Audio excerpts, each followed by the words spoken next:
What's up, my Saiyans? This is the Anime Squad Podcast, episode 80. Episode 80. 80. And I'm your Super Saiyan host for today, Omar. And I'm Lord Robbie. This is your Prince David. And this is Josh. And for this podcast, I need you to special beam cannon the like button. I need you to destructo disc the subscribe button. And I need you to solar flare the notification bell. And Kamehameha that share button so that way we're cool. Heck yeah. And like always, we have timestamps for your favorite shows. You know, just skip ahead to your favorite saga in the universe. Yeah. and with that, let's just jump right into it because we have a lot of animes of this season. Couple new ones. Yes, two new Yeah. ones. Starting with our first one, Ousama Ranking, also known as Ranking of Kings, episode 1. And man, what a great first start, honestly. Yeah, it's I forgot who it was. I think David said it best. It's like it reminds everybody a lot of like the Studio Ghibli style that like Ni no Kuni the game had. There's like a fictional kingdom and there's like different like monsters or like different beings and stuff like that, and it really captures that style real well. No, very much so. And I love our main character, Boji. Yeah, he's like the cutest dude. He's just like this cute little guy. He's deaf and mute, which is sad because people make fun of him. They're like, he's not fit to be a king. Like, man, poor guy. Yeah. But at the very end there, dude's got moves, man. He can dodge. That was shocking. Like for like the show and for us. I was like, oh damn. Hey, his dodge though, it reminds me a lot like Mairishimashita Iruma-kun. Remember that anime? Where like the kid goes into a demon world and he's really good at like not taking hits. Oh yeah. It reminds me of that. He was like, oh man, he's bobbing and weaving, not taking any hits at all, dodging them snakes. Yeah. and then when our MC guy Boji finally lands a hit, it's like the weakest little hit right on his head. It's like a little tap. Right. I mean, because they're still brothers, and he's like, I owned you. No, maybe, I think he just doesn't know how to like fight really well. He's just really good at dodging. Oh, okay.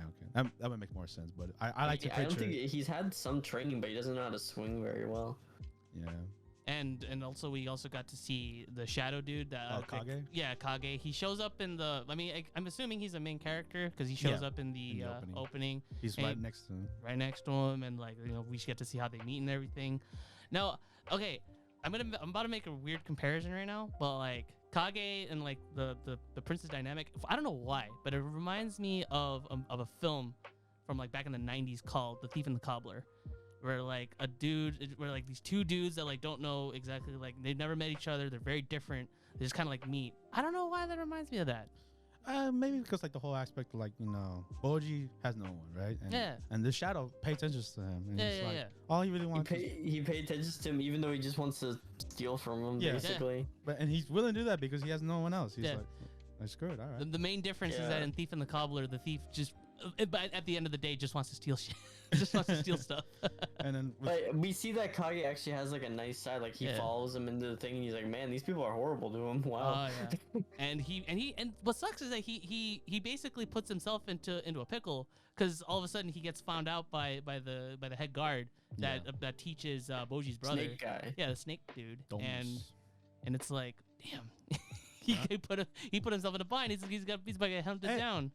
We learned some of his backstory though. He comes from a clan of his shadow people is like a clan of assassins, and they kill people for money. So I guess that begs the question: is Kage, is he like a different species, or is it just like, oh, this is just a form? I think he might just be like against that, like he doesn't seem to be an assassin or anything. He just seems to be like a peddler. Yeah, like a little thief. Or maybe he wasn't raised like that. Like maybe it was like an outside of the whole thing. Maybe because he's by himself, he's not like with his clan or anything. Maybe he just left and he was like, yeah, I don't want to be part of this life anymore. And then that's the beauty of a first episode of a great anime, all these questions. You get all these questions, and like you want to know more about the characters, and you know what, little by little, we're gonna get those answers. Yeah, and for being like child whimsical atmosphere, it has a lot of badass scenes too. Oh yeah. So, it has some dark moments too, like the whole dark. making fun of him because he's deaf, and like that's pretty dark, man. Especially where like he holds it in, and we see him in the room. Yeah, the crying scene got me, dude, man. because he's like holding it in. I have a theory, and I feel like he's not really like he's definitely mute. but I don't think he's deaf. And I think like he does hear like what people say about him, but like I think he decides to not react to anything. Oh, okay. Josh, people make Josh, fun of Josh, him. Josh has a thing. Remember what you told me earlier? The whole he could read lips. Oh yeah, he knows what it's established that he reads lips because he's able to read Kage's mouth thing. So he knows what people are saying about him, even if he is deaf.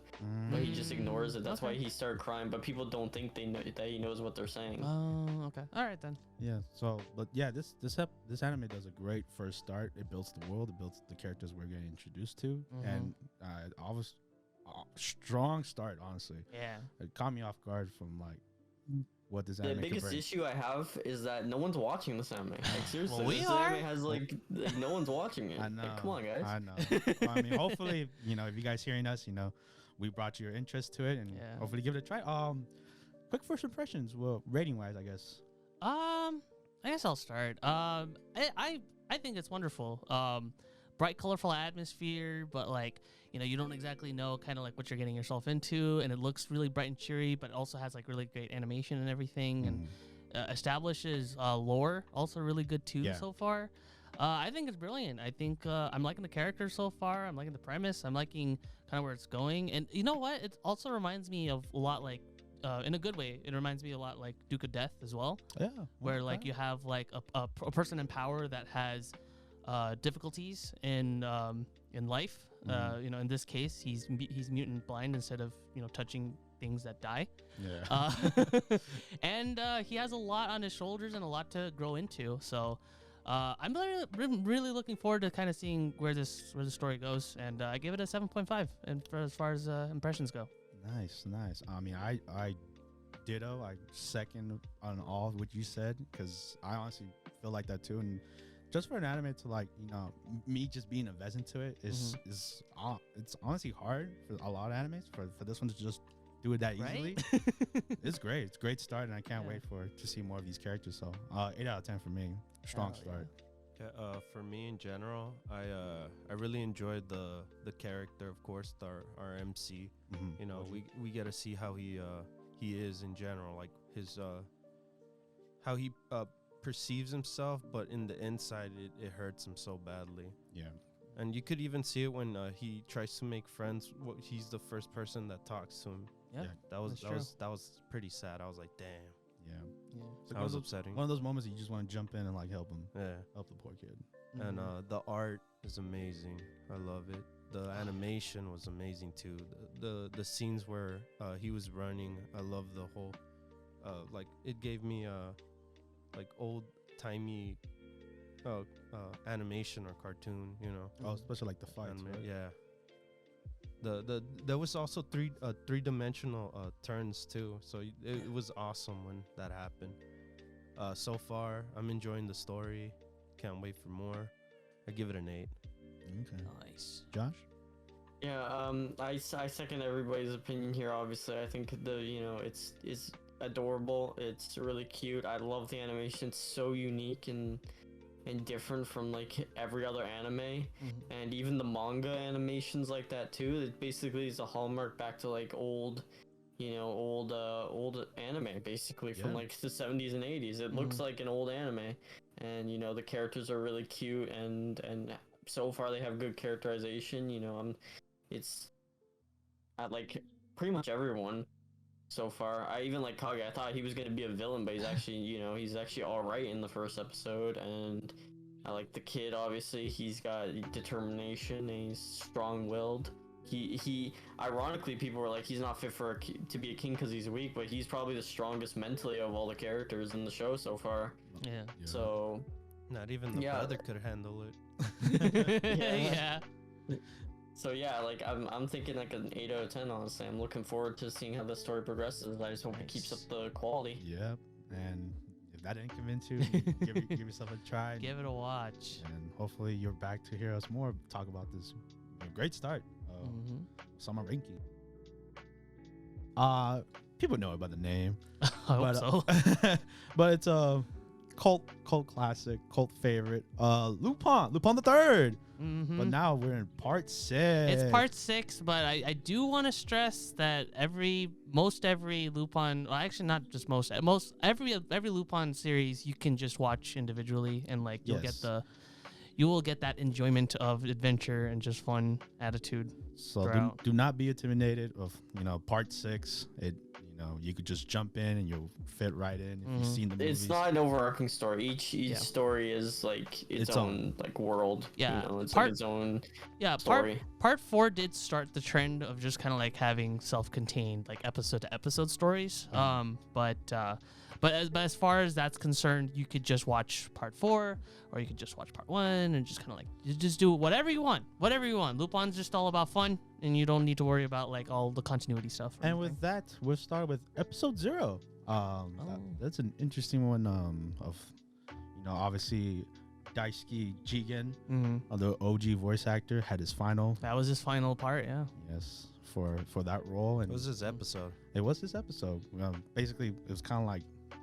Just about him, like, he's done. It's like, he doesn't want to do this no more. But like, you could tell by the performance, like he gave it his all. Yeah.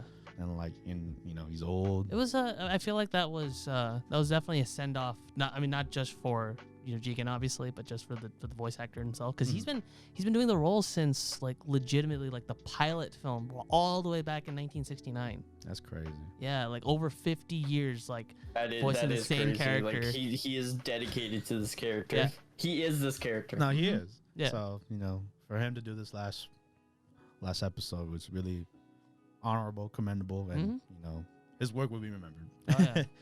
But that was cool for episode 0. But let's move on to episode 1. Yeah, the real actual start to the series. Yes, and it was very, very fun, very action-packed. And I did not expect this, but Lupin versus Sherlock Holmes? Yeah. What? Yeah, that's crazy. That man. is insane. This story is gonna literally be like Sherlock Holmes, but with Lupin in it, and that's pretty cool. That's hype. It really and it also helps that like I feel like this was something that should have happened like a long time ago. Yeah. But again, copyright is a legitimate problem everywhere in the world, and thankfully that no longer applies to the Arsène Lupin or Sherlock Holmes name. So yeah, because because they're finally got so long. Yeah, we finally got that clash. Yes, getting that clash. The greatest thief versus the greatest detective. Yeah. So that I can't wait. This is. What do you think of this version of Sherlock Holmes? I think he's cool. Yeah? I like his. He is cool. I like his like. I like the fact that like he's an old grizzled like detective that's like I'm just done. Yeah. He's not like Zenigata. Yeah, he's not like Zenigata that like literally will just chase down like the same person for years on end. No, he's just like, I've done everything that I could. I have a daughter now that I have to raise, and whatnot. So do you think that's his? No, he said that it's not. Like he adopted her like 3 years ago. He adopted her, but she's kind of funky because she's Lilia. like. She wants to be a detective, and he has to keep telling her, "No, this is not the path I want you to take. Don't do that, please." Detective work literally does not bring in any kind of like dough or anything like that. This is not that time period anymore. But yeah, man, it was action packed. We see Lupin the gang, doing Gorimon destroying the tank. Yeah, I know. Like this. Wow. What about the voice? Oh, the new Jigen voice. It's great. It's great. I haven't heard like there hasn't. Well, again, we haven't heard much of him so far, but I think he's fantastic so far. Yeah, just fit it right in. Fit it like a glove. Mm-hmm. Yeah, it was pretty good. I mean, Lupin being Lupin. Mm-hmm. Oh, but the whole twist in the beginning with Albert.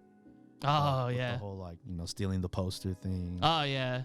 So I was. That's a classic Lupin thing. I legit thought that was Lupin at first, but then when they were just like when he spoke, and I'm like, that doesn't sound like the old guy would sound like. He literally, I mean, it's legit like the same voice actor we heard like everywhere, a whole bunch of other anime, but yeah, and like that's not Lupin, and like sure enough, it wasn't. It was just an old colleague of Lupin. Which, by the way, David, he was a character in part 5, if I recall, right? Yeah. There's two things that are from part 5. Yeah. The detective that's with a Senigata and Yeah.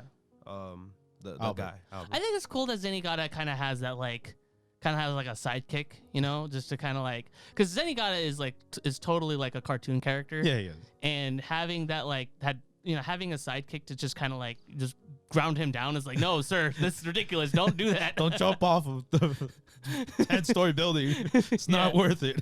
I think it's cool. You know, they nailed down. Zenigata himself is just like, he's like, I don't know, he's a product of his time. I feel like.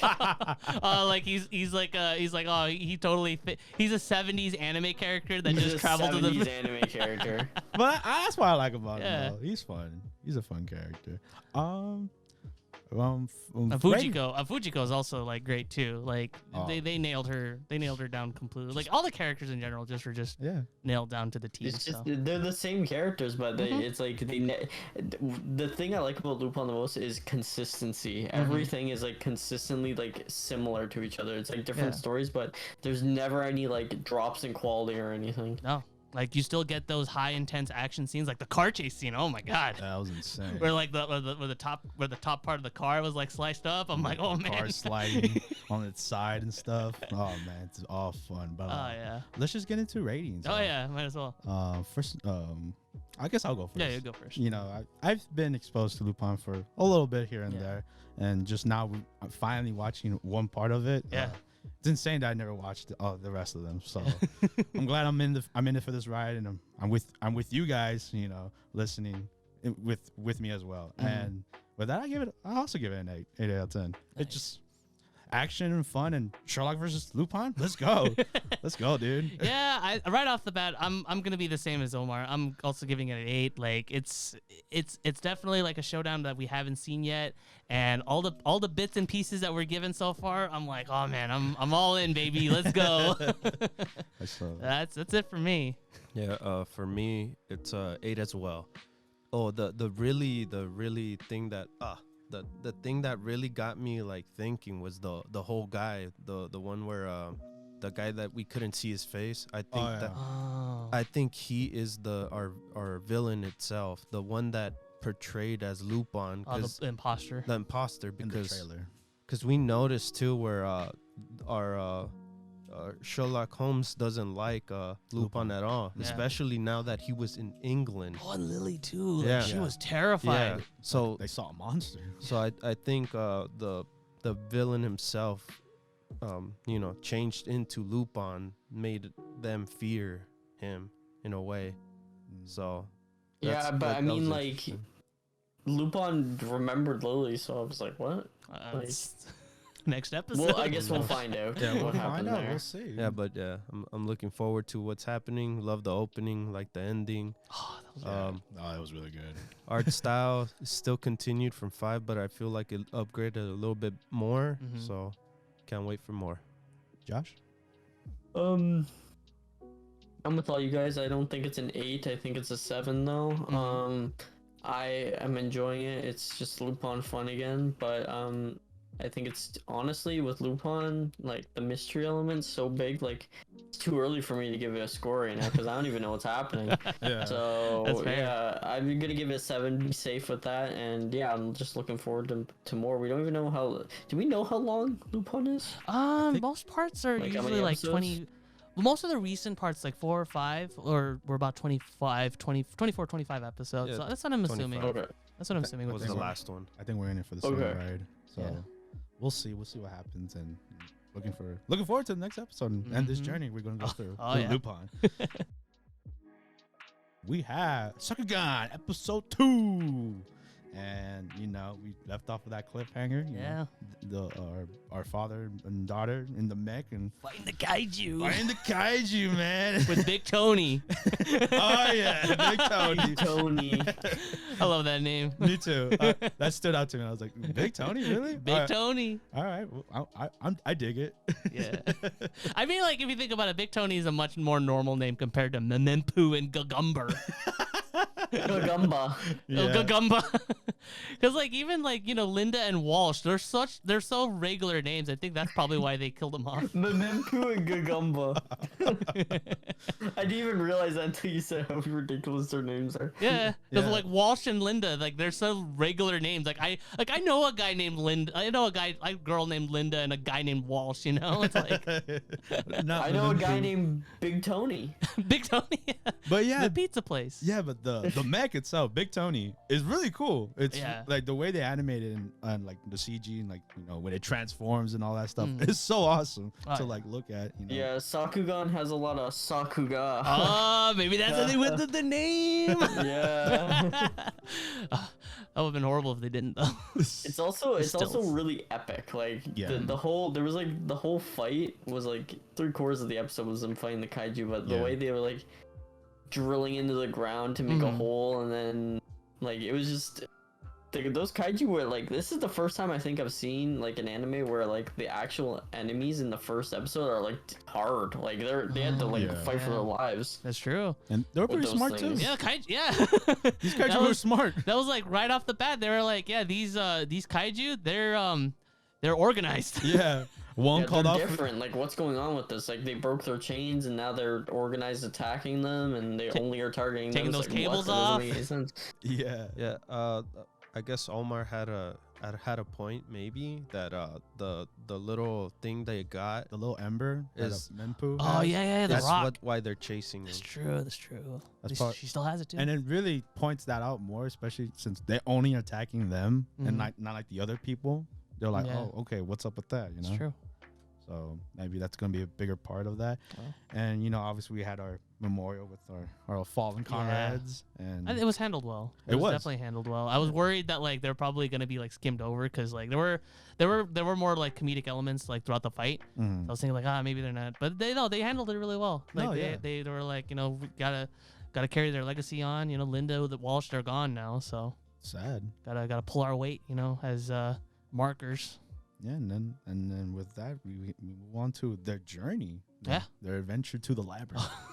And that's I'm curious, were they when they signed when the dad signed the papers, it was because they were getting kicked out, right? It was. They opened. It was. I think it was all adventurers have to sign that because it basically forfeits their rights. It basically because from what I gathered, the colony that they're inside, what they sign is like the colony has to protect them. Like if something bad happens to them, then it's on the colony's fault. But because they're adventurers and they're going over their way to go into danger, they sign their rights away to the colony, so the colony doesn't get blamed. That's true. If they die. That's true. Because another thing I was also thinking was, because from what I took away from it, and maybe I wasn't paying attention or whatever, but like. Was that when they signed that, I thought it was because of I thought it was directly caused from what they were doing with the fight with the kaiju, and they were like, open up the gate. It's like, no, I don't have the authorization for it. So I thought it was for that, but no, that's also a good idea too. Yeah, I like I'm pretty sure that's why, because they've because Gamba constantly has said like to Memempu, hey, the colony's safe here, don't be an adventurer, it's safe here, right. Stuff like that. No, you're right. You're definitely right. No, that makes a lot of sense, and especially like the first episode sets up the whole world and how everything has its rules and that this in the underground labyrinth. So I'm terrified for them because who knows what's out there, and it gave me that Made in Abyss vibe. I told you, right? Yeah, I was like, this episode legit gave me that vibe. Yeah. Once they got out there, I was like, ooh, damn. And you know how Made in Abyss is, you don't know what's out there. Yeah. And what terrifying creatures. I mean, are. especially with again, like death of Linda and Walsh's death. That came out of nowhere. So who knows?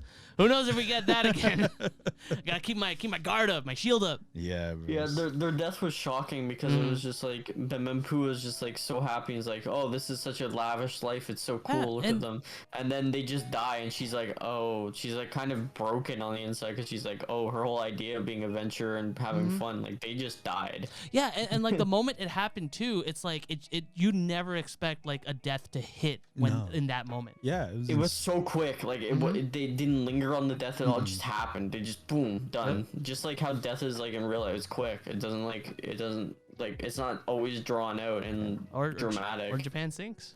Yeah, most definitely, because that is how that's how it is in real life. Like, you know, death is instant, and you know you got to cope with it, and it affected her. Like in the beginning of the episode, it's my daughter, I need you to push the pedal like real quick, and she's like, I did like the little, I did like that detail like later in the episode where she actually like installed the thing. She's like, oh, I'm modifying Big Tony. I'm really glad also the character development between her and her father, because in the first episode, like she was annoying me because she was so disrespectful to him for no reason. But now after seeing, you know, the death and stuff like that, and like they both kind of respect each other more and are like less mean to each other. I think the first episode, it serves a purpose because it meant to contrast their relationship, was meant to contrast the relationship that Walsh and Linda had together, because compared Gagumba to Memempu, Walsh and Linda are like basically the ideal like father-daughter combo marker, like combo team. Exactly. Yeah. So having that and comparing it to that one, it really kind of gives you the idea, especially when their death happened. It's like, oh damn, now they have to basically fill in their shoes in a sense. Pretty much, they're not perfect. Yeah. Yeah, and I feel like Gagumba definitely was a marker. In his previous time, dude, they're definitely alluding to that hardcore. There's definitely gonna Gale be Force Wing Gagumba. Yeah, especially the way he moves the mechs. It's like insane. Like you didn't just win that in a day. Has a mech. Yeah, that too. There, Big Tony. Warning Memempu too, and like, you know, that's usually takes experience to kind of know exactly how dangerous the profession is. Like if you and me would jump into the mech, we would not know how to do that. Yeah. I'm pretty sure our dads would be like, "Yeah, son, go for it." But that was Sakugan. Great episode. You know, second episode. And we'll see what goes on in their adventures in the labyrinth. And whoever we encounter. The Faraway Paladin, episode 2. More grown-up adventures with my 3 dead parents. And time skip. And one of the dead parents is a little sus. Very sus. Yeah. Very sus. What is up with Gus? You know what? Honestly, I feel like they all are, because like they all got secrets that they're like not ready to say yet. But especially him. Especially Gus. Or our MC as well. But I think this kind of, in my opinion, this kind of evens out the whole secret trio, because everybody had like secrets. You know, Blood had secrets, Mary had secrets, but Gus didn't say anything yet until this episode, and with that whole like, you know, quote unquote training lesson or whatever. Yeah. So. He's trying to murder him. Yeah, it's very weird. It was very like left off field too. It was like It was really because the thing is this anime is very like monologue heavy. Yeah. But the thing was, I saw him fighting Gus, and I was like, I just assumed right away that it was a training lesson. But then I heard our MC, and he was like, he's going all out for reach, trying to kill me. I'm like, okay, calm down a little bit. Like, calm down, little man. I don't think he's like. I think he knows what you're capable of. Yeah. But he's like, our MC's like freaking out, so I'm like, okay, I guess he's trying to kill him. I was thinking it was either like an illusion or a doppelganger. I thought so too. I thought it was like a mimic or something. Yeah. But like, it was really Gus. And I was like, oh, okay, cool. This is weird. And but hey, RMC called himself really well, especially since he knows deactivate spells in general. That's OP. That is really cool. I mean, it just sucks that he wasn't fast enough to do it, because Gus is double casting, triple casting, quadruple casting, like level 70 magic. He's going crazy. Yeah. No, very much so. Other than that, there wasn't really much happening. This anime is definitely like on the slower end. It's really slow. We've said this before. This anime is definitely more like Mushoku Tensei, if anything, except it's you know, you don't got that stunning animation and like all those other different characters. So it's still just the lovable MC, am I right? Lovable MC, Grudius Gray Rat. Grudius Gray Rat, lovable MC. Wait, what were you calling the MC? Oh, Will? No, you were confused. Oh, because he looked like a girl. Oh, I know what? I kind of saw it a little bit, like, right? You know, throughout, and I think it kind of doesn't help that he still has that feminine kid voice, even at age 13. And I'm like, is he gonna grow out of it? I don't think so. And it confused me too, because if you've seen Ancient Magus Bride, it looks like Cheese Egg. Yeah, you know what? Yeah, I can see that they got the same short hair and everything, and the same ponytail. build. Yeah, I'm just like, Watch a time skip's gonna happen where he becomes like 21. He's gonna be just like this big barb dude with a huge beard. I mean, if we've seen the posters, so And we the can OP. and the OP too. So Yep. we're gonna definitely get more of a taste for it. At the very least, one more episode taste. Yeah. because this is one of the anime that still has the 3-episode rule. This is the one like it's the least strongest in my opinion. So Not to say it's bad, but we just got so much anime. so and much this- anime. And a lot of them are strong. Yeah. A lot of them stand out and they hold their own. This one's unfortunately hanging on the curve. We'll see one more episode. We'll see with that. We have the Heike story or Heike Monogatari, episode 5. Oh man, more tragedy. Very This is tragedy the anime. Yeah, it really is, man. And it was This is literally tragedy the anime. Well, that's thing is, it's based That's off a life. book, and that's what Yeah. the book was. book was a tragedy, but yeah, That's life.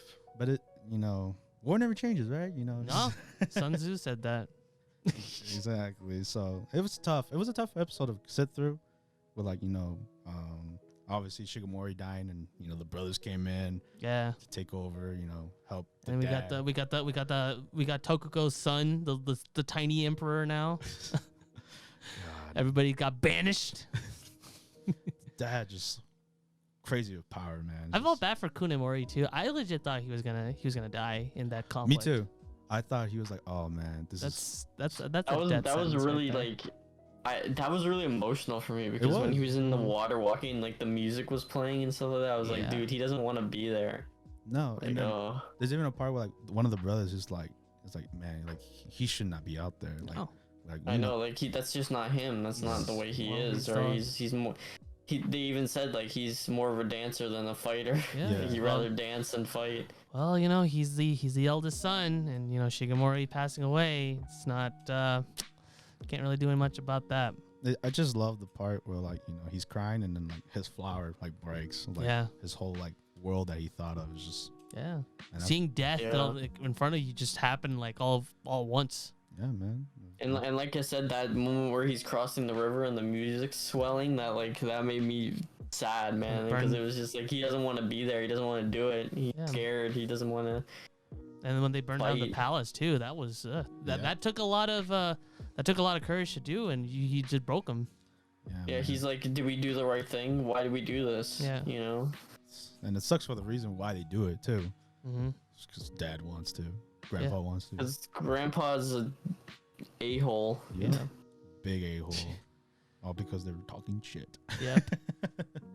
It's awful, but that's what we're here for. We're here for the ride. It's Kind of hard- see. it what gets he harder was- every episode, man. It does. It Yeah. gets harder every episode. Makes me like, And dude. it's interesting too because like most of these harsh times and whatnot is not direct, at the very least not right now, isn't directly related to Biwa, who's our main protagonist. Yeah. Like, for anything, B1 and the brothers, they took a silent because Yeah. they're still mourning. Yeah. From what I understand with the show, it's basically just like her observing everything going on. Like it's not really about her; it's Oh, so about it's the like- story. But she's just kind of there. She's the one who does the whole, whenever some violent interaction happens, she starts playing her thing. Yeah. So it's like And Horatio. the music swells and she commentates over and stuff like that. So So it's like Horatio and like in Hamlet, who's like the only last surviving member. A lot of people say that he's like the protagonist, even though Hamlet is in the name. He's the main character. like she's the observer. She's the one telling the story of what she saw. Oh, yeah, good comparison. B man. was our Horatio.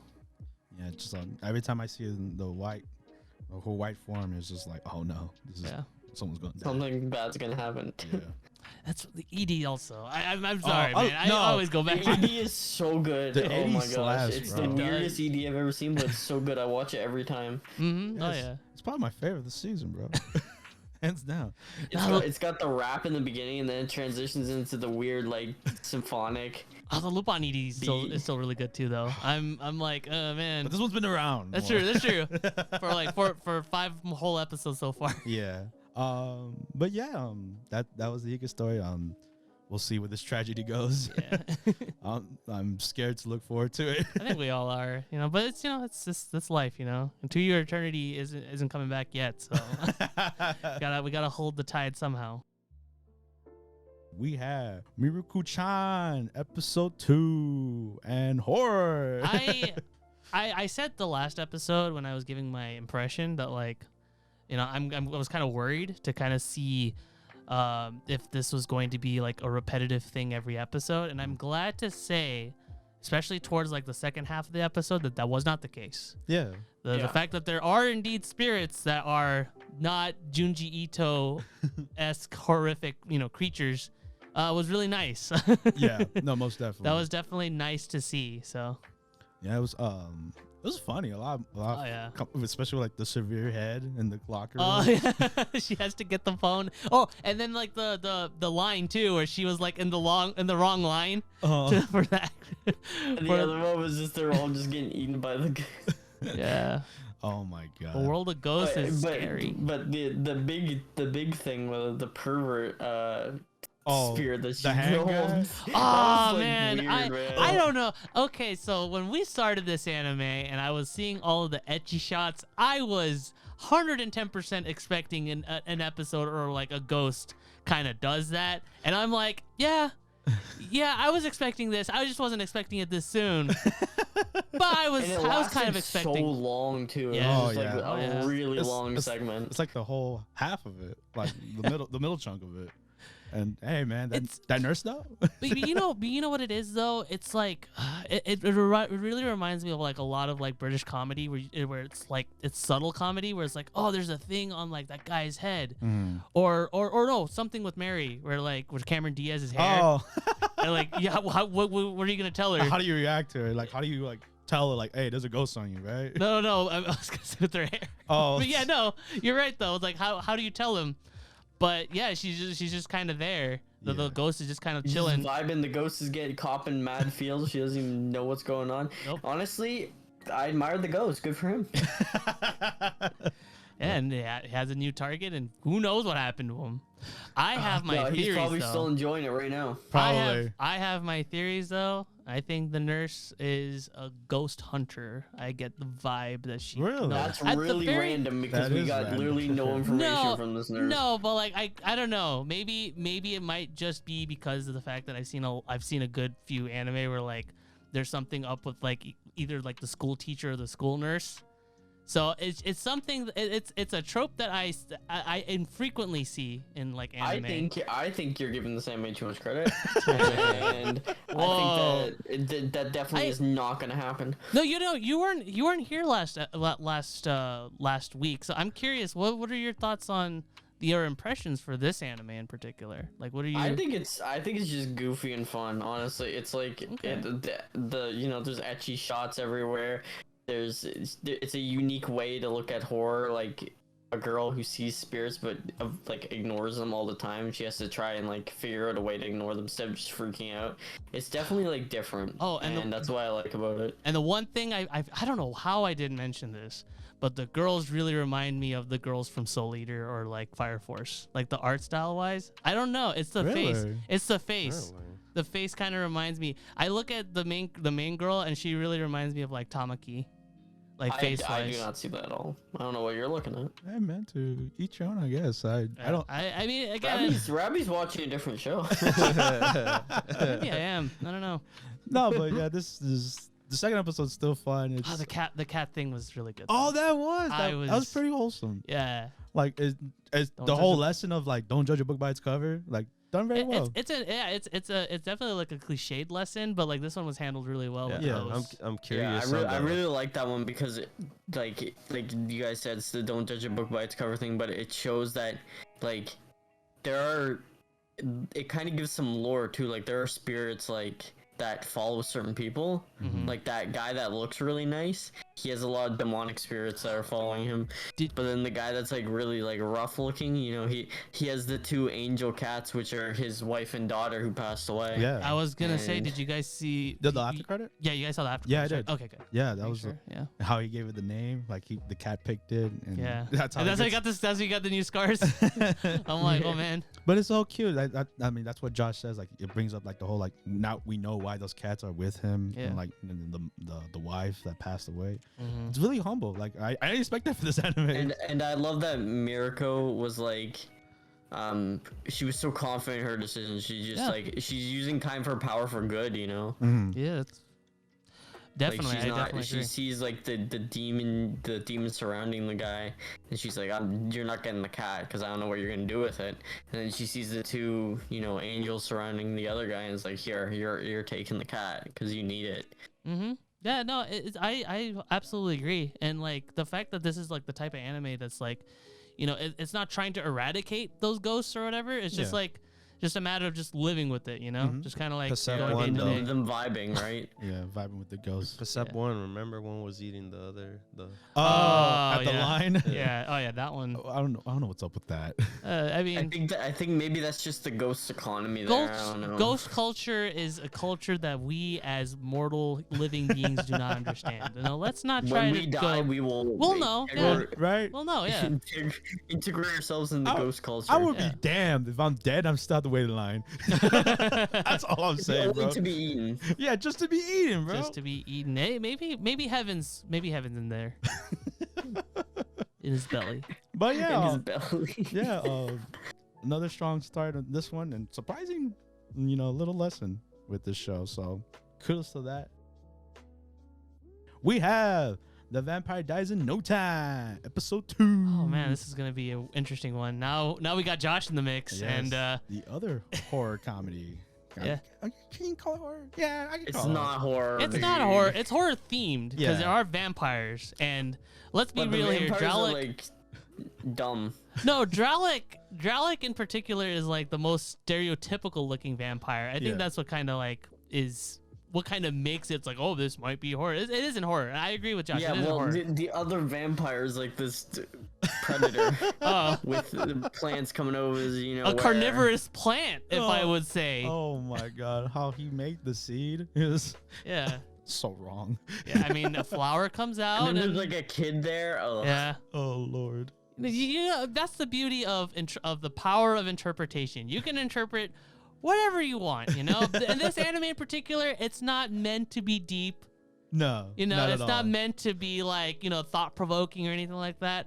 But you know what? There are some elements that you can kind of let your imagination just run wild, I do like I- yeah, I know. I do like the beginning part with like when Ronaldo's like, oh, I got a deadline, damn it. Oh, it's his publisher? Yeah. No, the fact that his publisher it's like, every book publisher needs to be an expert on a weapon. It's like what? What are you talking about? That's not a normal thing. Yeah, absolutely. I'd imagine that's probably what happens in like the comic book industry too. They gotta They gotta learn a weapon. Yeah. Master the arts. Stan Lee, What do you think his weapon of choice was? the Mjolnir. Anyways, man, but I think this episode was better than the first one. My opinion. No, that's good. That's Yeah. good. But who really steals the show? John the Armadillo. Yes. Yeah. That. Yeah, He was a my- wingman. My boy. He was a that- wingman, dude. Like he was like, cause it was funny too, cause it all the whole third. Cause I love how this anime is like split between like acts, like kind of similar to Jahy, Mhm. except Jahy is like. Jahy feels it's more connected to each other, so they don't really feel as like parts. Mhm. But this one is straight up. No, they're all segmented. Yeah. It feels like it honestly feels like a Saturday morning cartoon in a sense. Yeah. Like if you didn't like that part, maybe the other two would Yeah, be better for you. because part one is like the publisher, and then part two was the flashing vampire, and part three is the vampire control agency or whatever. Yeah, the task force or whatever. Mm. And John steals the part three. Yeah. He's just. John's the best character on this anime. Facts. Easily. Facts, dude. But I personally though I like the dynamic between our two main characters. Dralik and Ronaldo are I think their comedy works. I feel like having a character like Ronaldo that's like a cool badass like Dante like bounty hunter or sorry, vampire hunter is like but in reality he's just a regular dude that just needs to pay his bills. Yeah. I think that's great. And then like Dralik being like again like a stereotypical scary looking vampire that dies in no time. I don't know. Maybe it just might be a me thing. Maybe I just like stupid blunt comedy. No. Yeah, I mean, it's like you said, like don't take this seriously. Yeah, this it is just isn't, yeah. pure fun. Like don't if you're looking for like, and I like that this one and the Ghost Girl anime, like very like fitting the month, of It is.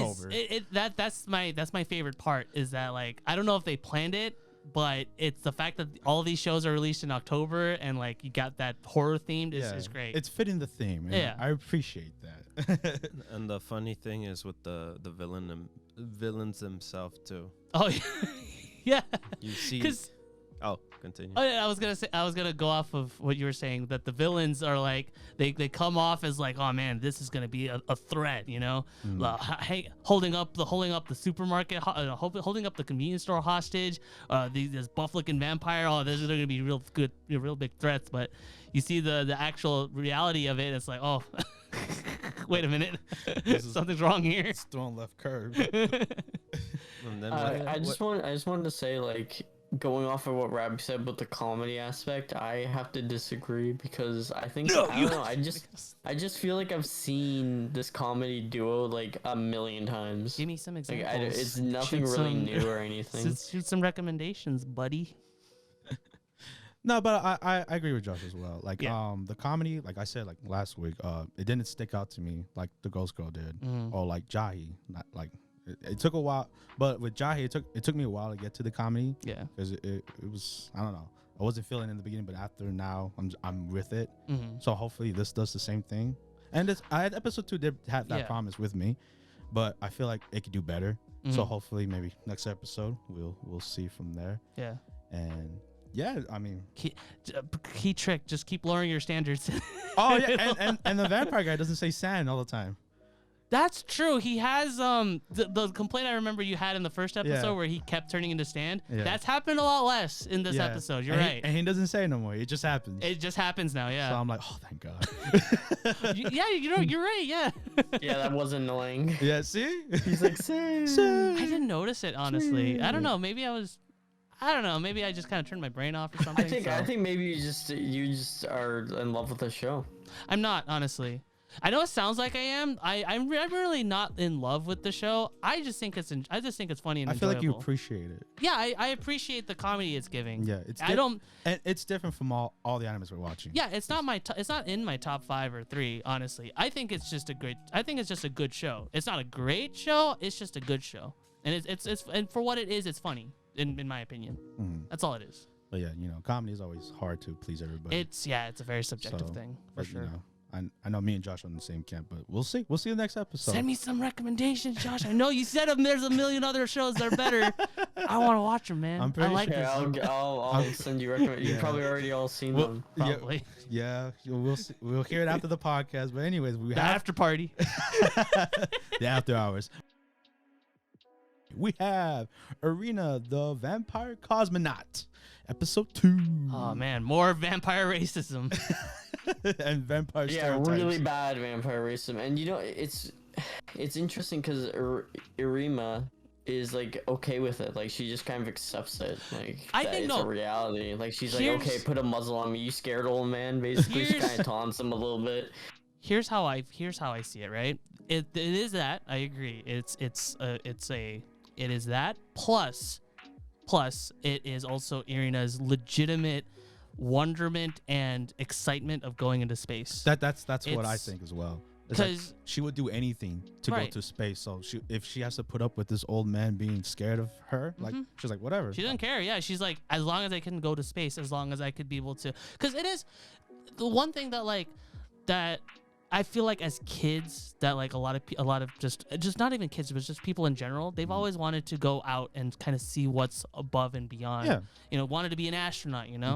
So I feel like in the simplest of sense, Irina had that or has that dream. So she gets to finally be one of the first people, or just anything in general, to do that. Yeah. I like also that because her whole thing, she hates humans because she hates all their nonsense with how they view vampires and stuff like that. But I also like how one of her ambitions, like she's very human when it comes to these things. Like she doesn't drink humans' blood or anything, and she doesn't, everyone's like scared of her and is like, oh, the garlic and everything like that, and then she's just like, dude, that's not how it works. Where's a She's giant very cross? human-like, but she hates them because they've turned her into a monster. But I also like how her aspirations are very human as well, like going to space. Like what kind of vampire wants to go to space, But I just think like I don't know. I really like her character because it's just she tries, you know, our MC guy, he's like really nice to her, and she tries to like be tsundere with him and be like, oh, I don't really like it, but then he like shows her the soda water. That was adorable. That was really adorable. Like, she loves it, and it's like I'm cringing because I do not stand soda water. If you like soda water, you are dead to me. But it's like the whole it world. was cute. It was a cute scene, regardless. No, yeah, it was very cute, especially when like she was like, "Oh, lemon." Ooh. and I think it helps too because it kind of because they pretty much established that vampires don't have taste buds. So your first thought is like, okay, then what's even the point of like trying out foods then? But then then our MC remembers like, wait, you know, soda water that you won't be able to taste it, but you'll feel the texture. Yeah, you'll feel it. Also, the lemon, like she can taste sourness and spiciness too. So hot, she can cold, taste the sourness of of it as well. No, yeah, very cool, and just like the whole like training aspect of it, I liked a lot. Cause she's just like, I'll put up with it. It's like, damn, I lost to a human running. That's not gonna happen again. Yeah, right. And even like I said, like we said with the old man, be putting her in the muzzle and everything. Like she was and going like really hard on her and like trying to kill her almost. It seems like. Yeah. With the G-force and stuff like that, like it's cruel, but she's willing to put up with it. But we did find out that she is terrified of heights. Yeah, and which is it's cute, but it's interesting because she wants to go into space, which is the highest out of the Earth's atmosphere. So I don't know how you can be scared of heights and want to go to space. Yeah, no, it's weird, the whole fact that, you know, of course it's not in America, so that they don't have the actual space shuttles land. Yeah, you know, this is the USSR or the UCZR. So they got a parachute out of Russia. Out of the space shuttle thingy. Mm-hmm. So yeah, it's interesting, and hopefully she overcomes her fears of heights. And a lot of respect for Laika. I'm just saying, that's good. No, yeah, and she's a hero. And I appreciate our MC too, because like, you know, he's really like helping her. He's not being a dig. You know, I didn't have a chance to talk about this last week because I wasn't here, but this is one of the shows that really surprised me with like its quality. Like I'm really surprised by how good the animation is from like a studio that has done pretty much nothing. And I'm impressed by the story quality too, from such a ridiculous sounding plot. Like literally, like I remember David showing me this a long time ago, and I read the synopsis. I'm like, dude, it's literally the communist Russia space race versus America, but with vampires in it. That sounds ridiculous. It's Wings of Honemice if you replace the main dude with a vampire. That's with the vampire girl. Like it's just the weirdest premise, but somehow they made it work, and it's actually good. Yeah. So I'm looking forward to it. Characters honestly. are very solid. Quick rating, Josh. Since you weren't here last week for this one, because you sound passionate about it. I give it a 7.5. I think it's doing good things right now. I just hope it keeps up. Yeah, all right. With Takt Op Destiny episode 2, and we're quarterly split on this one. Yes, but this one was about the origin of our main characters, how they got their powers, and the whole world, you know, banning music in general. I was definitely expecting an origin episode of some kind. Not this early, though. Yeah, maybe not this early. It was definitely kind of, you know what it reminded me of? It reminded me of Full Metal Alchemist 2003. Because the first episode of that one was also like, oh, Ed and Al go into this town. And then the second episode, you get to see how it all happened. So it's... Yeah, true. This is the same thing. Yeah, true. But I appreciate it, you know, just how... I'm glad we got backstory, because that first episode was like, wow, I don't know what's going on at all here. Yeah, FMA was the same thing. Yeah, the first episode was just like... pure action, like, you know, just get out the spectacular part of it, and then this was like, all right, these are our characters, you know, and they did a solid work. I really like how I miss now that I saw this Cosette, I miss this Cosette now. Right, she's more like sweet and like, you know, she's very a normal nice person. Yeah, it doesn't help that I have a soft spot for these type of characters, and the fact that like we don't get to see this one anymore. It's like, oh man, this sucks. Yeah. And not to say that I didn't enjoy the new Cosette. I do still enjoy her character, but like I really hope that we get to see like glimpses of this one coming back. We'll see. Maybe. We'll see. That could be a plot one of the plots. Maybe when they arrive to New York. New York, baby. Anything's possible in New York. I'm just saying. City that never sleeps. But yeah, I like the whole, like, you know, there's no pianos, like, and then they bring one out, it's like nonchalantly. Yeah.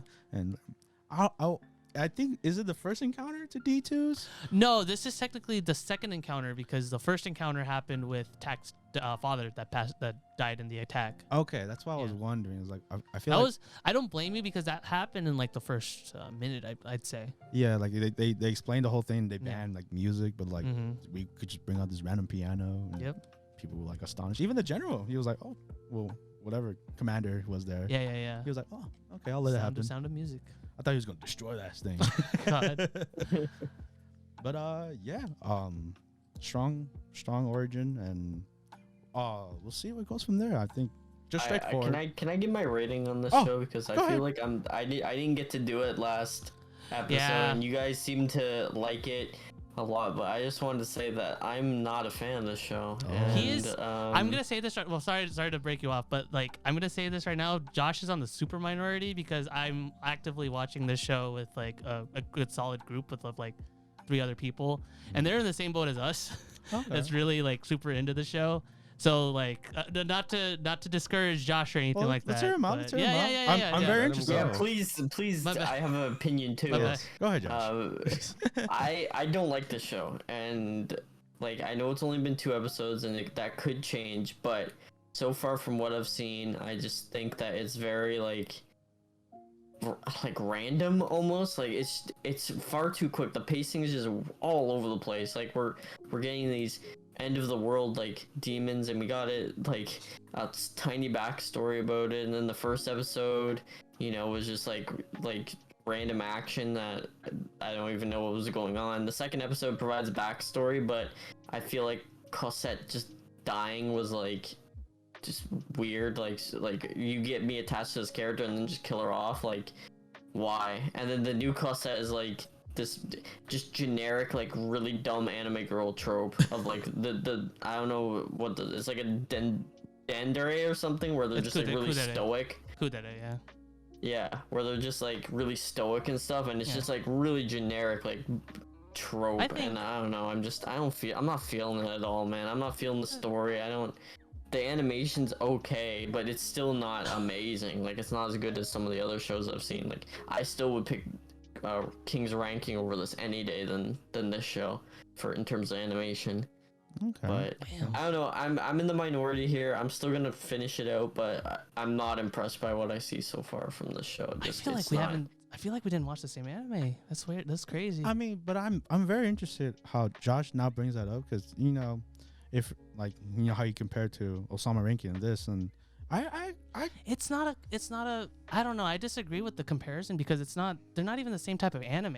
but like Because I'm just saying that the fluidity of the animation and stuff like that is just not as good. There's- Like it's way more generic in my opinion than something else. And there's like a few like Sakuga moments like in the first episode and stuff, but this episode is just a lot of the characters just sitting around talking or playing piano or It's an something like origin that. story, Like there's so not they're like a lot of creative animation. There's no creativity's lacking. That's why I think when I see this show. okay. It's like it has a good idea and it takes place in America, but it looks more like Mars than America. What? Mars? Wait, what? Yeah. Like Josh, the last did we episode watch the was in the same- desert, right? That didn't even look like the desert. It looked like a different planet. Like it I don't know. It just Josh, doesn't did look. you? Did we watch the same anime? I'm like, We did. No, I don't think so. I'm like genuinely confused. What are you confused about? What part didn't look like a desert? Hey, man, like, don't try to change his opinion, man. no, I'm not That's- trying to change my opinion. I'm legitimately confused. I'm like, what did you I see? just thought that it looked like it didn't look natural. It didn't What? look that good. What part didn't look natural? The town? Because it No, looked the, like the actual like desert part didn't look very The first natural. There episode. wasn't the rolling hills. There wasn't the the bushes, the there's shrubs, the desert that- random trees. dude, there's deserts that look like that, man. The drive to yeah, but Vegas, not in America. the drive to Vegas literally looks like that. Yeah, it's very nothing. There's like literally, and there's like rocky plains too, like on the drive to. Wow, I'm being the- attacked here. Nah, Okay, nah. No, I'm can we not just trying move to attack on? you. Let's just move on. No, I mean, it's interesting you bring it up because, like I was agreeing with you with the whole story. Like, it's very like generic, but like I think that what people are like excited about, it's the whole music aspect. Like when you hear the piano, it's like, that's Beethoven. Oh, that's this score and this and that. And I think that's what's cool about it. And just, I don't know. We'll see from there. I was hyped for the show. Like, I'm not saying I went in like feeling it was bad or anything. I just felt like it was just, I don't know, not.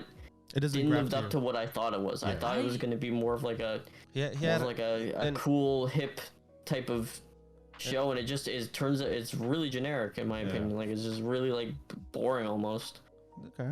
I mean, it was his expectations for Josh. Yeah, that's fair. High expectations for him. So. That's fair. I think that's probably what it was, because for me, I completely forgot about this show. It wasn't until I saw the poster, kind of, where I'm like, what was this anime again? And then I saw the first episode. I'm like, oh damn. But like for people, it's hit or miss for shows. Like, this is not for everyone. Yeah, and I think we'll have to see next episode and see if If you disagree with me, write in the comments. Yeah, let us know you. about Josh's opinions or our opinions. Honestly, yeah. We're not all perfect. Nah. We're all humans in the end, or Saiyans. We have Platinum End episode 2. This one's fun. This one is fun. Metro Policeman or whatever. Metropoliman. That's what his name was. Great name. And just like how he's just over the top. You know what my favorite part was the fact that it's not even like an original character. Like, some kid in the background's like, hey, wasn't he in last season's anime or whatever? And he pops up. It's like he just straight up is just cosplaying as that character. Yeah, like he's making it come alive. I actually really like the costume of him. Like, it's really cool. The way it's animated and like how he moves is really cool. Like, they did a solid work on him. Yeah. And screw that guy Rodriguez, whatever. Oh, was it Tony Rodriguez? I think. What a pervy thing to do. I don't know what it is that's like. I don't know why. I don't know why this stood out to me, but for the fact that he's a comedian, it stood out to me. It kind of reminded me of it reminded me of like a couple like failing comedians that are just like really controversial. He reminded me of like them that just like went super downhill, is not legitimately funny, but he's like, oh, I have this power. I can basically have a harem of idols now. Yeah, that was. I'm glad he's very gone. Very gross. Yeah. I'm glad he's gone. His angel looked cool. Yeah. Like looking stoic. His angel was cool, but that was the only cool thing about him. Other than that, he's a loser. He's like, I can't get women, so I'm just gonna make them fall in love with me for 33 days. For 33 days, and hey, he met his end real quick. Even we only got that extended backstory like in this episode, because he died in the end of the last episode. Yeah, he did. And then I like how our hero guy, Mirai? he calls everyone out. Yeah, he's like, yo, like, you other candidates, I'm coming after you. Yeah, no, that's true. And even Mirai, even though like Mirai does not want to be in the situation, like he's taking observational like mental notes as to kind of like what everybody's deal is, and Tony, the fact that Tony died, and this new character, the fact that he's like, okay, Nase, just get out of the way. I don't want them to know that I have an angel. I just want to live my life normally. I want to go to high school, damn it. Yeah.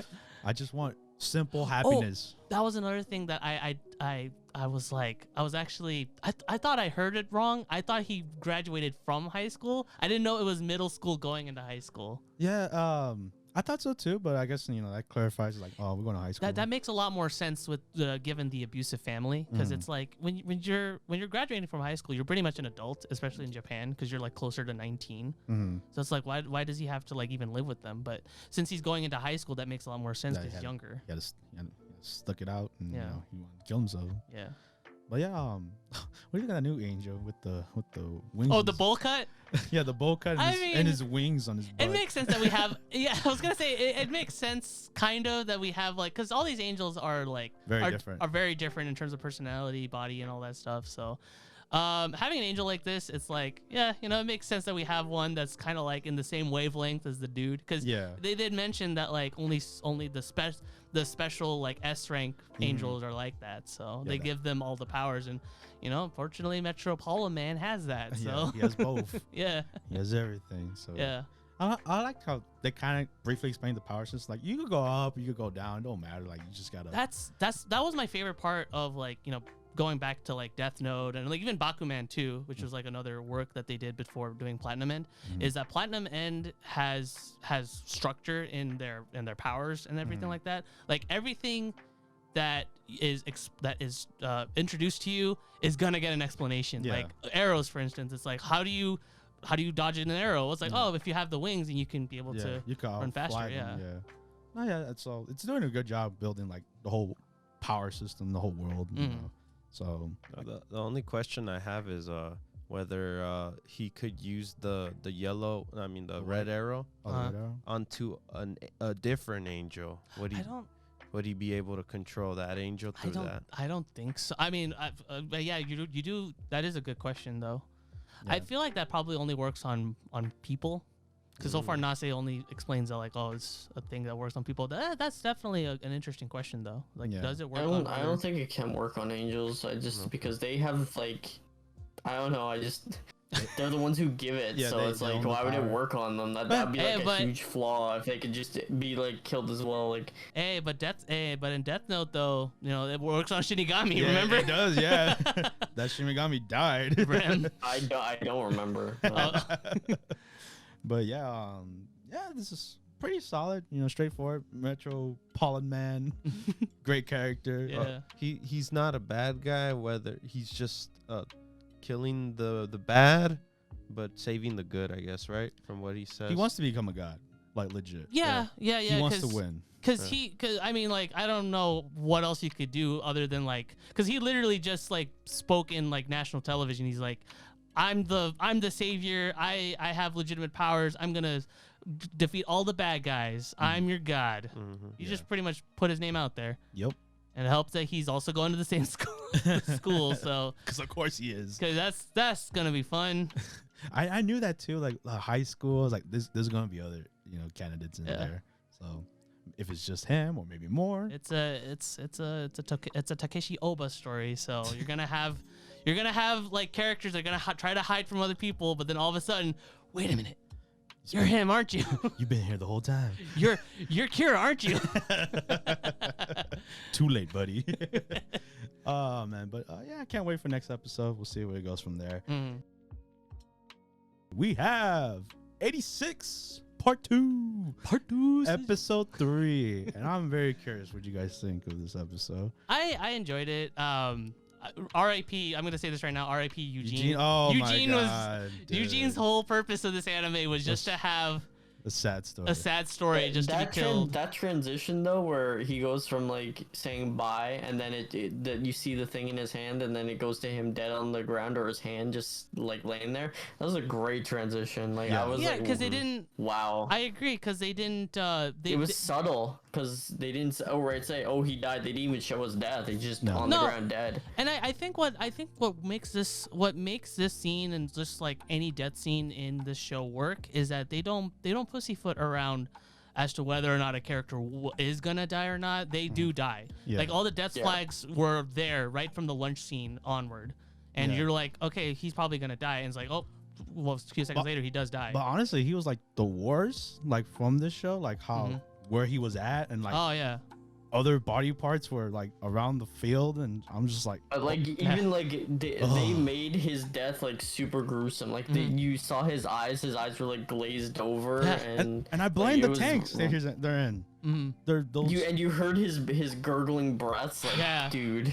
His lungs probably punctured, just drowning in blood. It was tough, man. It was tough. It was tough to sit through, and I legit blame the tanks they got. Hey, another episode without Lena though.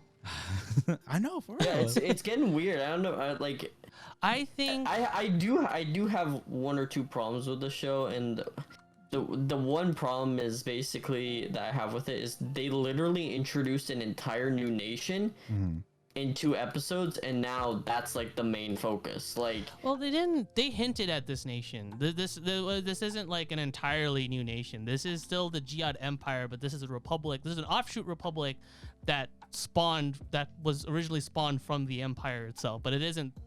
It's. I do see what you mean though, because this is the first time within this season that we're actually seeing it, and all of a sudden we're like, okay, yeah, this is the new status quo now. That and I Yeah, don't like they have a full military and stuff like that, which is like weird. I'm like, this is like not a little nation. How did we not really focus on this at all in the first season or anything? I think I prefer hearing about this nation over the other nation because I Well, really don't. yeah. Well, yeah, because they're all racist. Yeah, don't care about that Yeah. nation.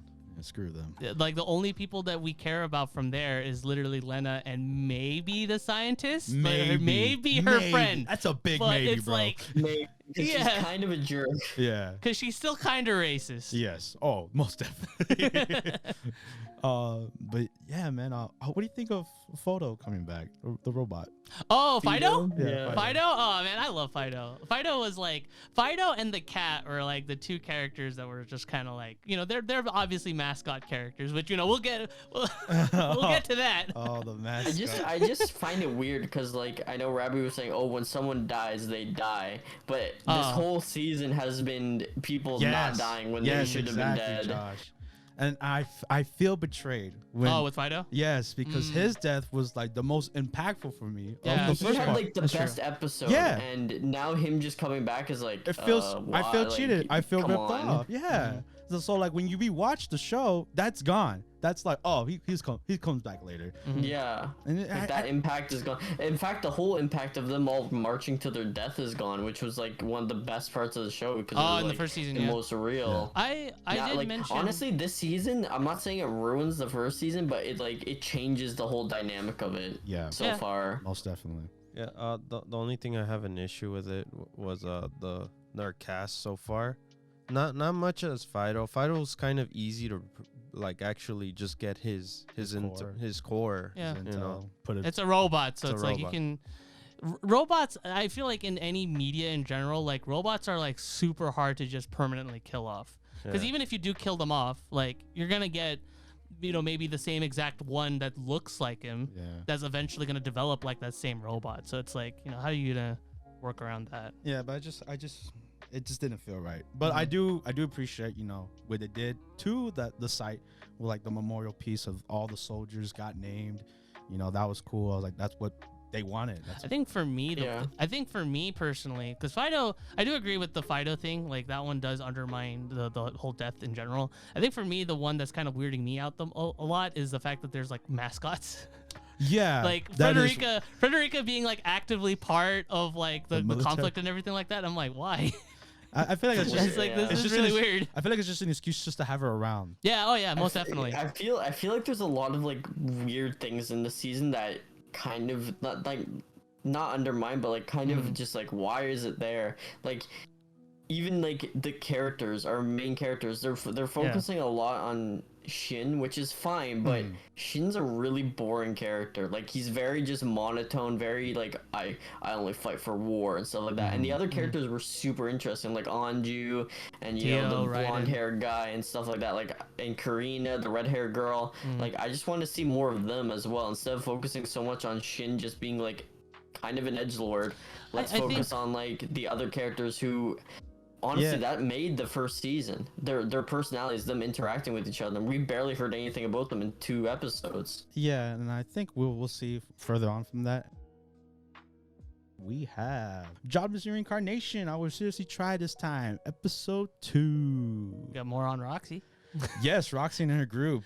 And We basically get her side of the story Yeah. now. Yeah. from her And point of view. Roxy's very interesting party members. Oh, not the dwarf. Yeah, Not the dwarf. No, not the dwarf. We're talking about the other party member. Oh God. Dude, the female party member in Roxy's thing is just Like- wow. I'm impressed that she even that she I gets was- with the sleaziest dudes. And when Roxy ran into that room, I was like, dude, this is a bad scene. And the fact that she's I like, don't "You want to like this, join it's me making me too?" uncomfortable.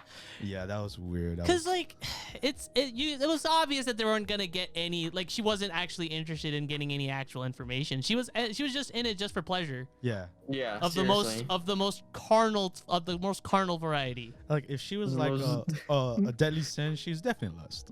Oh yeah, most definitely. Yeah, so I don't know what's up with that, but that was weird. But we were just talking about that too last week, where I was like, man, when we were talking about like Paladin, I'm like, oh, it's a lot like Mushoku Tensei, but just not as sexual. no. Honestly, Mushoku Tensei is like, I can see why a lot of people are put off by this show because it's like, It goes all you in. have like, it's super sexual, like, and not like etchy, like goofy etchy, like oh a panty shot here and there. It's literally like hardcore. Yeah.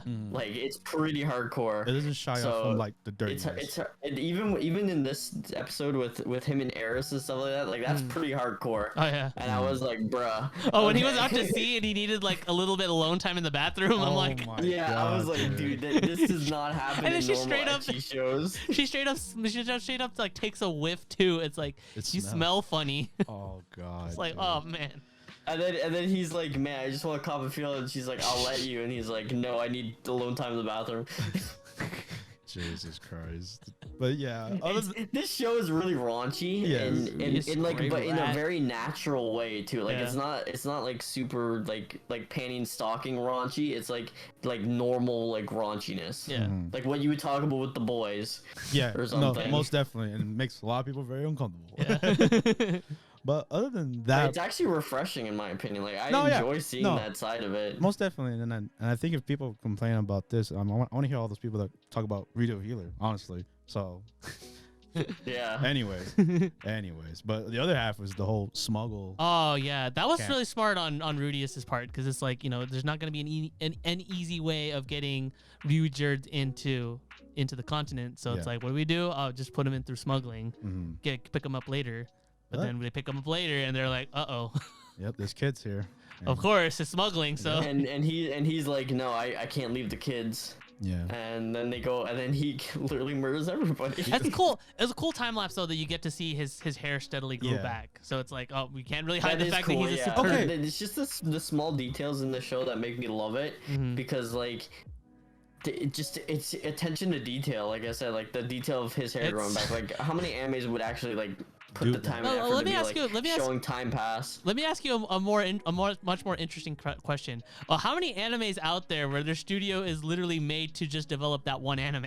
None. Not None. very This anime is very special. this anime is.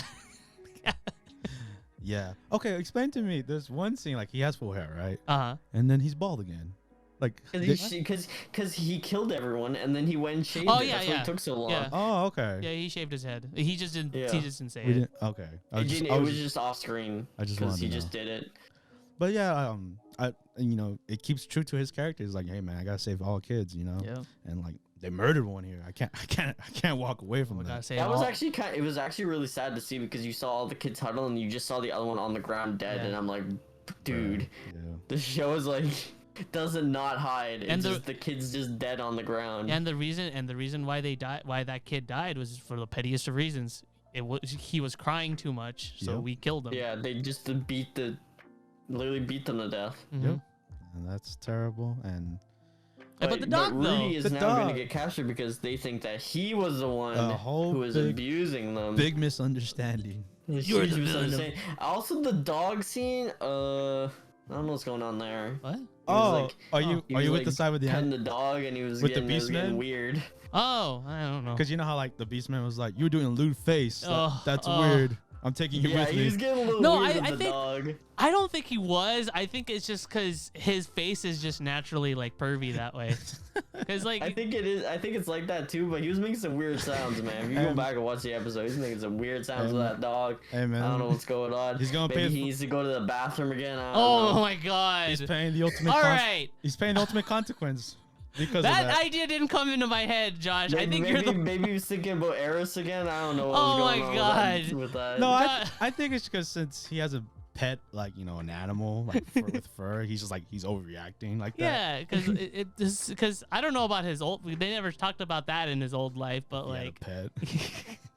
god damn it, Josh. I mean, he's an ultimate degenerate. I wouldn't No, say he it. is. Yeah, he is. He's So like- nothing wrong with Josh saying that. yeah, no, you're right. I didn't think of that, so it's like, man, Hey man, Jobless Reincarnation. I guess, yeah, where like the ultimate debauchery can happen. Yeah, and we'll see what happens to Rudis and how he's gonna get out of this situation. Now he's completely captured and Yeah. taken Like away, a and he's rat. gonna be ritually sacrificed, Yup. So we'll see what happens. which he deserves. We have Fena, Pirate Princess, episode 10, and we finally got to Eden. We're in Eden. Yay! We're in Eden. That's all- Yay. No, I feel like these Josh, last few episodes have gone by at supersonic speed. Like literally, the first like 9 episodes were pretty slow, and then these episodes were like, okay, I figured out, I cracked the code. They're Yeah. having like segments where they're like doing math in their head and the numbers are That was flying funny. by. It's like the Yeah. Matrix going on. They're like, I've done it.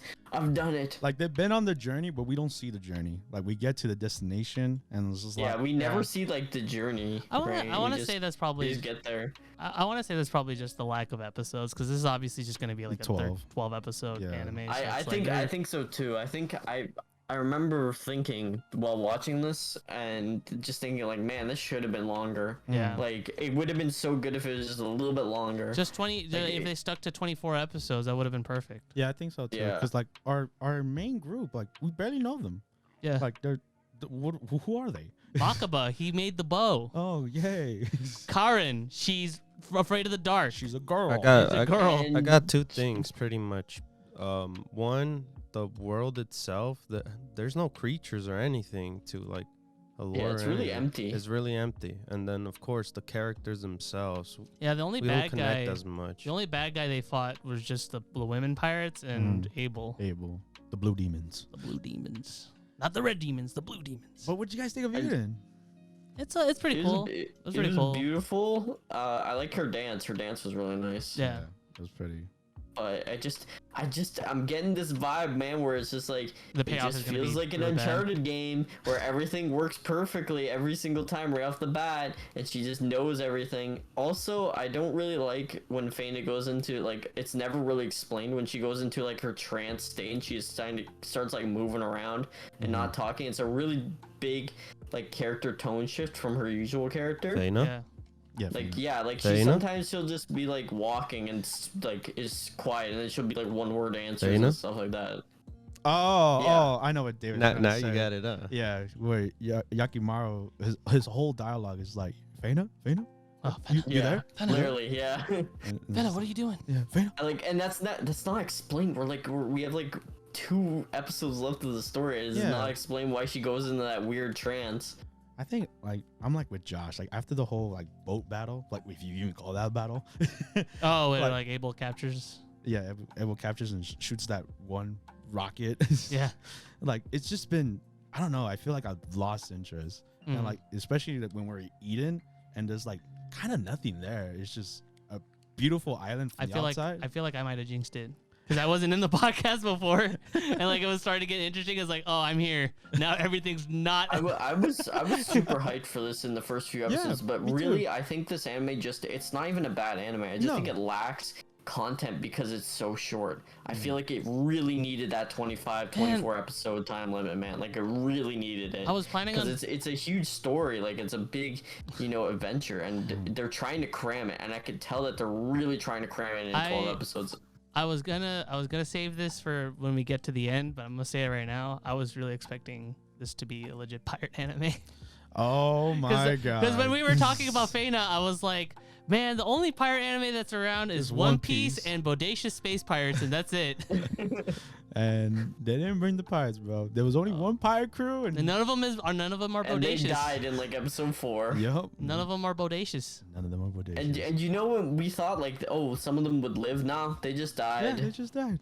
Yeah, They and just like died. it sucks too because like one of them were like was pretty much like it was hinted that like she had a thing for one of the twins. Yeah, And and, it's like, that's yep, gone. that's gone The now. Twin forgot about her too. And what about the guy that was chasing our group. Our group. Yeah, Oh, the brother. yeah, I forgot about Where him. is he? Was Yeah, his name what Kai? happened with him? Is he Like, season what the 2? hell? Oh, If we get one, well, I think I know there's 2 episodes left, but I think we might be getting a little ahead of ourselves, like predicting I'm the just end. saying, man. You're like, right, though. You're right. Like, I know there's 2 episodes left, but honestly, the pacing of the story at this point is just so awful. Like, I don't know how they're gonna Exactly. redeem themselves from this. especially how this episode ended. It was like, oh, it's Eden's up there. Yeah. You want to go? Like, yeah. But Abel's coming, so we're probably gonna have at least one episode dedicated to handling the whole Abel situation. And they're just gonna teleport there. I swear to God, they are. And still with the whole the Abel's little guy, he talked before for a bit, and then he wasn't mentioned after. He's so mysterious. It's Yeah, so yeah. monster. His little helper speaks in like ancient riddles, and we never know what he's saying. Yeah, even in the dub, he's like, he does like, he's very cryptic in general. But Like yeah. it's just this show is just like it has so many good ideas, but it's just so short and the pacing's so like poor Yeah. that it does not like I forgot completely about the brother guy chasing. Like when David brought that up, I'm like, dude, that plot point was literally like 2 minutes, Yeah. and then it just went away and it hasn't shown up since. It's like, what happened? That was like a big plot point. We saw like a backstory and everything. Mm-hmm. And it's like, dude, come on. What? Like, I know Rabbi said we have 2 episodes left, but I don't know how they're gonna recover. No, so we will see what happens. It just sucks to see. We have the Great Jahy Will Not Be Defeated, episode 11. New OP. New OP. New OP and ED. It was I like the new kind of OP. refreshing actually to see a new OP, because we saw a new character in the OP that we hadn't seen before. Yep. I think it's a Demon Lord. Yeah, it's the number Demon 1. Lord, yeah. yeah. It's number It was. 1. They said at the very end of the episode. Oh, okay. All right. No, never mind then. But yeah, Jahy, new opening. New Jahy? No. Man, Jahy's just so fun to just kind of see screw up, but also get those like little victories. I love the plant scene. That was the Yeah. cutest thing, man. Tomorrow. When she was Yeah, giving love to tomorrow. that plant, she was giving it walks outside, and it was growing for her. That was like the first time I think that something has gone right with her in her life. then she buys that weed and feed too, and like, oh man, putting that up, killing those bugs, Yeah, feeding it water. Yeah, tomato. And then it's not even a tomato plant. It's a habanero. plant. Which I'm like, I don't know. That was in my opinion, I feel like that was a little bit more of an exaggeration with habanero. Habanero's not that spicy. Depends on. I mean, Depends on she's the never had spice before. Yeah. Oh, I guess so. I don't know. You gotta think of She's Japan, bro. The Demon King's second in command. I mean, I guess so. Yeah. They don't have spicy food in the demon realm. I guess not. But yeah, that was a cute scene, especially with like the bar owner. She's like, "Oh my god, give it love." That Oh, was a but the cute fact that scene. her- the fact- I love the bar owner. She's like the cutest thing. Yeah. Oh, Her but personality's so wholesome. Jahy dumb. but the little sister doesn't think that though, because The little turns sister's like, I'm gonna fight you. she moved away. She's like, "I hate my sister. She the I hate my worst." sister. And like, No, I like that. I like the little joke too, where like Jahy's like trying to shoo her away, but then she's like, "Oh, but your rent's gonna be free." I was like, "Oh, welcome home." Now, wait a minute. I don't like the fact that you just steal my blankets. I'm gonna do the housework. Oh, Oh, welcome home. Feel free to say as long as you like. It was very cute. It was very. I liked it a lot. But then she comes back home and she's just like, It's wait, none of it's done. Nothing's done. You suck. You suck at God, doing man. anything. I don't know what it is like. I feel like as we're getting more episodes, like the comedy's clicking way Yes. more with me. And I like I said it before, with like said earlier in the podcast, like this now I'm getting the comedy. I'm like, it's starting to grow on me, and Jahy's my favorite. I'm really glad that this is it's one of the few instances where you see this type of anime that's not just 12 episodes. It's a full like 20 episode. No way. Yeah, it's really unique too, Yeah. because it's like this show is like a pure comedy, but Yeah. it is 20 episodes, and that's Imagine very if it rare, was like Robbie 12. said, for a comedy to be 20 episodes. If it was 12, it would have been fine. But like the fact that it is 20 and we get to actually see like progression in a sense is nice. It just kind of allows for, there's not a lot of progression, like there's Yeah. some character development with Jahy and stuff like that, but it's really just like, it allows for just more fun, you And- know, and like the there's just OP more content You start in caring. this world. You start caring more for the characters. Yeah. Yeah. Even if the development isn't amazing, Yeah. Like and you Druge. start just Yeah, it naturally doesn't caring have- for it because yeah. you just have so much content with them in it. Mm-hmm. Yeah. Yeah. No, yeah, it's a very solid comedy. It just gets better and better, which is I just Refreshing. can't wait to see because the OP kind of teased it. I'm waiting for like when Druge meets with the magical girl. Oh, it was kind of it was shown in this episode. Like, It was did, just it like did. she got super jelly. She's like, "What? You got a new apprentice? This is bull." Yeah, and then that whole plan where like, oh, don't you Druge is gonna like pay for her meal backfired. So that was funny. Yeah.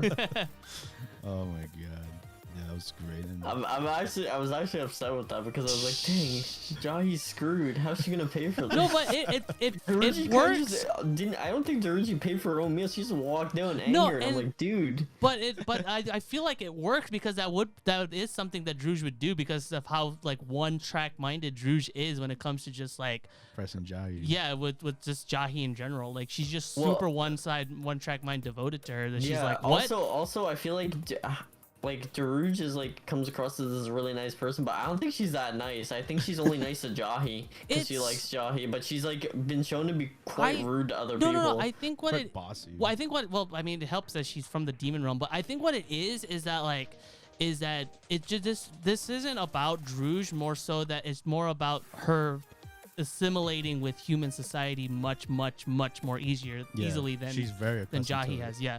So it's so whether or not she's being genuine with like the humans that she's interacting with, it doesn't need to come into play. I hope it does. I personally hope it does in the show. But as far as we know, this is just a Jahi to Druge situation. But that's what I'm saying. Like the fact that we might get hinted at like her seeing the magical girl is gonna be really cool. I can't wait. To I see also wanted to say about Daruj that I noticed too, like that kind of serves my point that she's not like super nice is because she like constantly cuts Jahi off and doesn't let her speak, and we saw it in the episode where it was like, oh, you need to make a speech for us, but then she just spoke over the entire time. Like that's like Daruj has like her own idea of what Jahi is and doesn't let Jahi like If anything, say her piece. If anything, Jahi is the one that changed when she came to this world. Oh yeah. That's how I'm seeing it now. Yeah. Because Daruj is very like she has her own mindset about Jahi, and she doesn't let Jahi talk anymore. Like that's just like what she believes Jahi is what she imagines. So she speaks and rationalizes everything herself instead of just letting Jahi speak. Which is like, so if Jahi wanted to be like, hey, you know, I actually didn't have any mana crystals, like she wouldn't believe it. She'd be like, oh, you're lying to me. And the great Jahi would lie to me because that's the way she is. And it's like, no, I'm actually telling the truth. And she's like, no, you're not, because that's not what's on her mind, you know. No, yeah, that pretty much sums it up. I think because you know Jahi was the second greatest commander. You know, Jahi would not be defeated. Damn it. how can Jahi change, right? Like she was so set in her ways. You know, that's badass. impossible. And I guess how she views her, like all this stuff she's probably doing, it's all a ruse, you know? Yeah. Yeah. Yeah, I mean, like, I don't know. I think I just kind of thought of it just kind of like just her being super devoted. That's pretty much how I just kind of want to leave it at. Yeah. I feel like if I were to think it too much, then that would just kind of like ruin the simplistic magic of Jahi, because it's not about just kind of like seeing what all the character motivations are. It's just more so just kind of like how their day-to-day life in this reverse isekai is going, and just all the hardships that Jahi has to just kind of the common hardships that she just has to overcome as like an adult. Gotta get that bread. Well, I mean, if they give us this information, you know, that I'm gonna think about it and analyze it, right? Like, You analyze it's clearly everything. more than just this. Like, I think the Vampire Dies in No Time is much more of a simplistic comedy than Jahi is. I think Jahi's much more Nah, I deep don't think with its so. values and stuff like that. We're throwing hands. I just realized you guys this are whole fighting podcast. this podcast. We you guys, hate each other. You guys are I'm insane. literally not even fighting. I'm just stating. I'm not stating either. my- I'm not my either. I'm legit- Opinion. I'm legit just not. I'm not. I don't know. Like I think. No, but That's what's I like different it. about you guys. That's why Yeah. I like you guys. You have both different opinions, and that's very cool Yeah. to hear. And what do you guys think? Yeah. What do you guys think? Do you guys think Rouge is actually the main bad guy?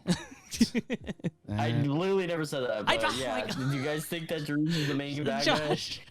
I'm final anime of this week, and it's Dragon Quest Die, episode 53. Baron- No. Is Baron gonna die? No, the that bishop was the does. quickest resolved like cliffhanger I've ever seen in my entire life. That was like resolved in 2 seconds. They killed him in like 1 second. When I saw that, I actually had to do a double take. I'm like, wait, did the bishop actually die? Because like we were with these we were with this royal guard for so many episodes now up to this point that I actually was like not sure, because I'm like, oh, I didn't see the core. Oh, maybe the bishop actually died, but then the actual like queen confirms like, yeah, he's dead. Yeah, which is Fenburn is dead. I liked how Dai like handled it, because you know, it's like, yo, that's my dad, you know, but like, you know, just quick instance, like, I gotta go save him, you know. Yeah. And I think that was cool. I mean, but yeah, it was just so quick and random. Not having to think, man. That's the way to go. I wanna see more like. I know that's asking a lot for the show, but I want to see more character development between Baron and Dai, because I think that's like really important to have that father and son dynamic. Because I don't think Baron's a bad guy. Like, I don't think he's an antagonist or anything. I think he's a good guy, and I think give it some time and he'll join the party just like Crocodile and Hyunko did. Yeah, But, I mean, it's just more so just perspective, because Baron has had bad blood with humans and stuff, so it's like kill the love of his life. And so in his eyes, it's like, oh, humanity just deserves to die, and so like, what's his outlet? My boy Baron needs to grow, man. Yeah, he needs to grow a little bit. Yeah, and his outlet was just like, oh, King Vern, oh, you wanna take out all of humanity? Oh, sign me up, baby, let's go. Put me up. First in command, baby. Yeah, so no, but yeah, you see it in this episode too. Like, you know, Baron's like understanding what Dai is doing. He was like Dai, I thought you were a badass. You're not a badass at all. But then he's like, oh, my bad, bro. Yeah, because my bad, Dai son. shows him, hey, this is impossible. Like, we can't beat him. We can't beat him one on one. I understand Dai now. Yeah. No, yeah. So Baron had to see it for himself, and he's learning. But you know, he has to learn that he can't do everything himself. Like, no matter how strong you are, sometimes you need a little help from someone. And then he noticed the fact that when Dai went first, at least Dai knew what he kind of because he already fought Hatler, so he didn't know what moves he was gonna throw. He's brand new to him. Yeah, freaking Baron was like, oh, he popped the sword. No, and what's cool is the fact that like Baron Baron gets to see firsthand as to kind of like how much Dai has grown since their last encounter. That he's just kind of like making mental notes. He's like, oh no, but Dai isn't the one that's weak. It's literally Hadler that's like super transcended into kind of like what's going on. But of course, all that is short lived, because we find out that Hadler has a nuke. He's a walking time bomb. That was wow. I'm sorry, but that was really like out of left field for me. They never hinted at that. And well, they didn't need to. He has a nuke. They didn't need to though. The only thing I saw was the fact that that's why he didn't want to be the top person no more. Yeah, because he knew he was getting weaker. He just thought it was because of being superior being. But you know, Vern's like, no, I put that thing in. No, I feel like hinting at it would have detracted from the situation, because then it would kind of like him throwing up. Yeah. It's like it's light like there, but like it's not. It's what but we it thought. Was, but it was cool. In my opinion, I feel like it was cool that they made it where it's like, no, it wasn't his transition into being a superior being. It was literally the nuke that's in him. No, but the thing that I'm saying is that he doesn't want to like. He just wants to defeat Dai. Yeah, he's just one track. Yeah, goal. He's all about the short term goal now. He doesn't care about long term. He doesn't care about does his not life. care about his own life or anything like that. I think that's what like the nuke represents. Like, because like King Vern was like, oh, he agreed to do this, and he was just like, I'm just gonna throw my life away. As he's like, so I just did this as insurance to make sure that they weren't dead. It's kind of messed up, because King Vern doesn't give a crap about Hadler, and Hadler like loves him. And not only that, but he doesn't care about. Well, no, I don't think Hadler loves him, because Hadler was legit going for the kill when he realized he was an old man. Yeah. But no, it's more so that like it fits with King Vern's motivations, because King Vern doesn't care about the surface life at all. He legit wants to bring hell into the world. Yep. So whether or not like a good chunk of that surface world is gonna die, that's killing two birds with one stone right there. Yeah. And you know, it's just Hadler just wants this final ultimate battle to be legendary, damn it. Right, yeah. And I feel like if we the audience known that he had the nuke, then that would have detracted that Hadler and Dai, rivalry or whatever. The first. Because then it would have just been like, oh, it's not a matter of whether or not Dai wins. It's just a matter of, okay, Dai, we're gonna treat Hadler as just kind of like this ticking time bomb for like throughout the rest of like his run, pretty much. Yeah. So I don't know. I feel like that. I'm not against the whole nuke thing, the nuke idea. In my opinion, I feel like it works.